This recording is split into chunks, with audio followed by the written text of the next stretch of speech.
नमस्कार दोस्तों, मैं हूं आपके साथ कंचन भारद्वाज। आप देख रहे हैं जीवन कोश, जहां होती है आपकी और हमारी सेहत की बात। हम में से ज्यादातर जो लोग हैं वो घर में मलाई से घी निकालना पसंद करते होंगे और हमें ऐसा लगता है कि हम तो भाई अपने घर वालों को शुद्ध देसी घी खिलाते हैं। आज के वीडियो में हम बताने वाले हैं कि पुरानी मलाई से निकला हुआ घी आखिर कैसे नुकसानदायक है।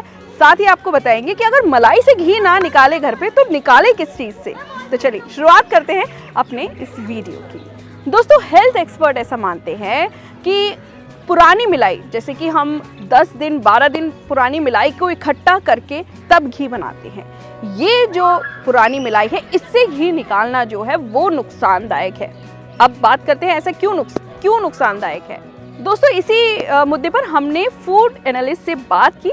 चलिए सुनते हैं उनका क्या कहना है।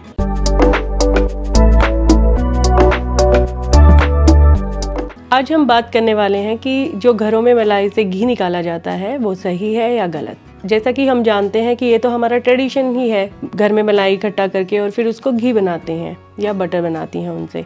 तो ये तो हमारा ट्रेडिशन ही है, तो उसमें कोई गलत नहीं है। लेकिन कुछ चीज़ों का ध्यान रखना बहुत ज़रूरी है कि मलाई कितने दिन के लिए रखी है, कहाँ पे रखी है, कि उसका टेम्परेचर क्या है।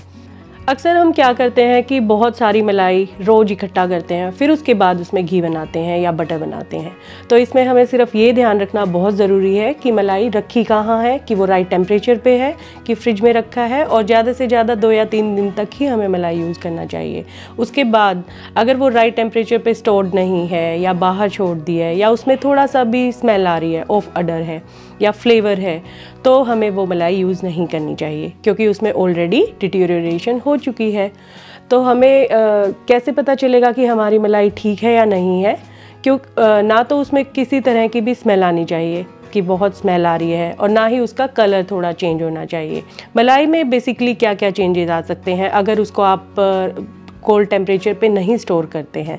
उसमें माइक्रोबियल ग्रोथ हो सकती है, वो रेंसिड हो सकती है, क्योंकि एनवायरनमेंट में ऑक्सीजन है और हमारा फैट ऑक्सीडाइज हो जाएगा ऑक्सीजन के साथ मिलके, और वो ऑफ अडर प्रोड्यूस करेगा।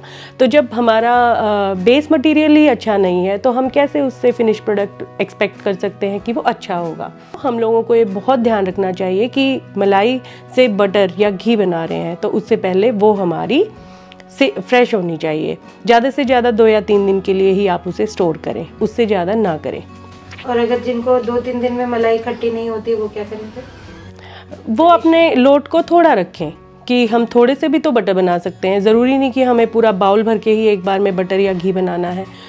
बेसिकली जब हम मलाई को बहुत ज़्यादा दिनों के लिए रख देते हैं तो आपने देखा होगा दही भी अगर 1 दिन या 2 दिन से ज़्यादा पुराना हो तो खट्टा हो जाता है, क्योंकि उसमें माइक्रोबियल ग्रोथ ज़्यादा हो जाती है, जिससे कि एसिडिटी ज़्यादा प्रोड्यूस होती है। तो हमारा खट्टा दही हो जाता है, तो वो हमारे गले को भी चोक कर सकता है। पुरानी दादी माएँ हमेशा पहले दही जमाती थी और फिर उसके बाद उससे घी निकालती थी। तो उसमें क्या है, जो पर्टिकुलर घी का फ्लेवर है, डाइएसिटाइल या जो भी, क्योंकि फर्मेंटेशन हो रही है वहाँ पे।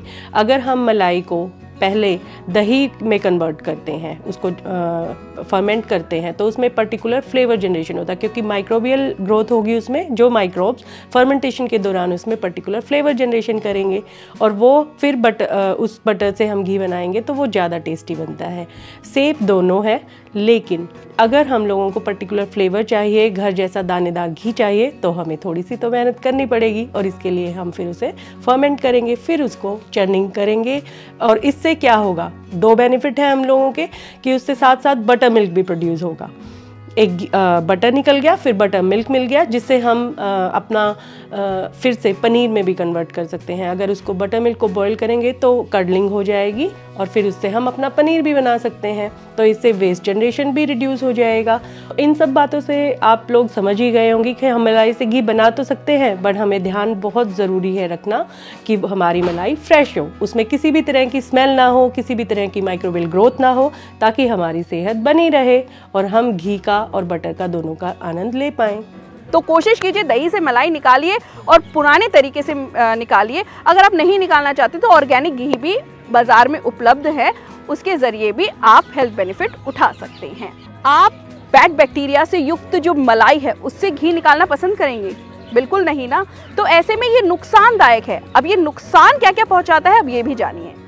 हेल्थ एक्सपर्ट्स और डॉक्टर्स ये मानते हैं कि अगर उस मलाई से हम घी बनाते हैं तो वो सीधा असर आपके डाइजेशन पे डालता है, क्योंकि देखिए बैड बैक्टीरियाज अगर आपकी पेट में जाएंगे तो वो ऑब्वियसली आपके पेट से जुड़ी कोई ना कोई समस्या को पैदा कर देंगे। तो दोस्तों आज के वीडियो में हमने आपको बताया कि पुरानी मलाई से घी निकालना कितना नुकसानदायक है। अगर ये गलती आप भी कर रहे हैं तो आज से ही रुक जाएं और हमारे बताए हुए तरीके से घी निकालें, जो कि हेल्दी होगा, पौष्टिक होगा और स्वाद में भी नंबर 1 होगा। फिलहाल के लिए इतना ही, लेकिन जीवन कोश को सब्सक्राइब करना बिल्कुल भी ना भूलें।